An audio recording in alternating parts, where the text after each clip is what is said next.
L'équipe de France a donc éliminé la Belgique 1-0 en huitième de finale de cet Euro. Et on va donc essayer un peu de se mettre dans la tête de Didier Deschamps.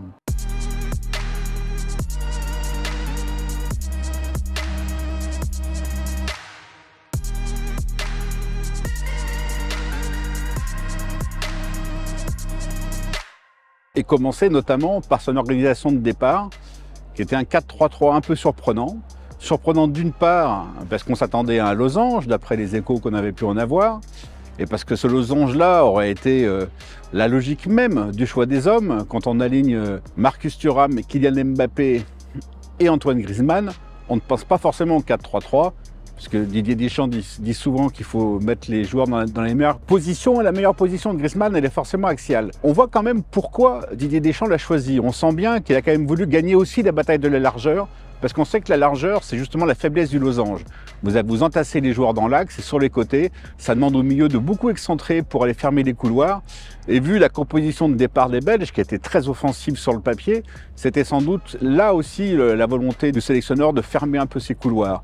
Alors offensivement, ça n'a pas vraiment fonctionné, mais défensivement, c'est quand même ça qui porte l'équipe de France. On a l'impression aussi que c'est ça qui dirige le raisonnement de Didier Deschamps dans cet Euro.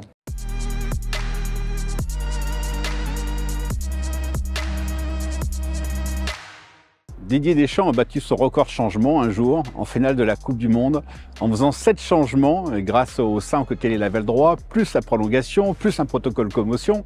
Et c'est un record qu'il ne battra jamais et il ne va pas souvent arriver à 5. Il ne le fait jamais. Il a toujours été assez rétif au changement. Déjà pendant la Coupe du Monde 2018, il faisait toujours les mêmes modifications en fin de match. Un peu Tolisso, un peu Fekir pour garder le ballon quand l'équipe de France menait.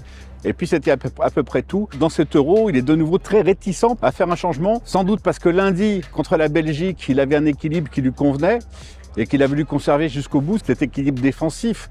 Dans la réalité, c'est vrai qu'on a parfois pu se demander pourquoi Antoine Griezmann n'était pas sorti, par exemple, plus tôt, et même pourquoi Adrien Rabiot, qui était en difficulté, qui avait pris un carton, il aurait très bien pu être relayé par Fofana ou pour Camavinga. Mais il a toujours fait comme ça, il a toujours fait peu de changements. Il pense toujours qu'il prend un risque en faisant un changement et c'est pas quelqu'un qui aime prendre les risques. Quand le score n'est pas acquis, il laisse les joueurs sur le banc. Tant pis pour la dynamique sociale, tant pis si athlétiquement il aura besoin de ses joueurs. On se pose un peu la question pourquoi, par exemple, Barcola, qui avait été l'attaquant le plus intéressant au troisième match, n'est pas rentré. C'est parce que Didier Deschamps, quand il fait match nul ou quand il gagne, il change presque rien.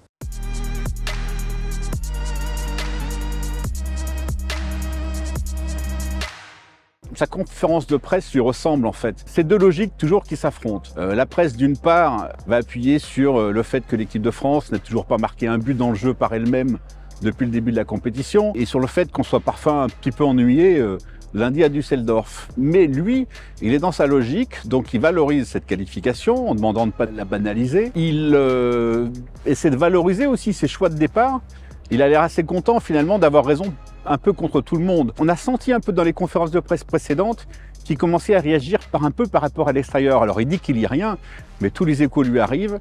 Et là, on a bien vu qu'il parle de Koundé en disant « Vous me l'avez taillé pendant 2 ans, mais vous avez vu le joueur qu'il est ». Il parle de Kolo Muani, vous vous demandez toujours pourquoi je le fais jouer, mais finalement je l'ai fait jouer et le but est venu de lui. On a l'impression qu'il est vraiment rentré dans la compétition à travers cette conférence de presse et qu'il a envie de battre tout le monde, y compris les journalistes.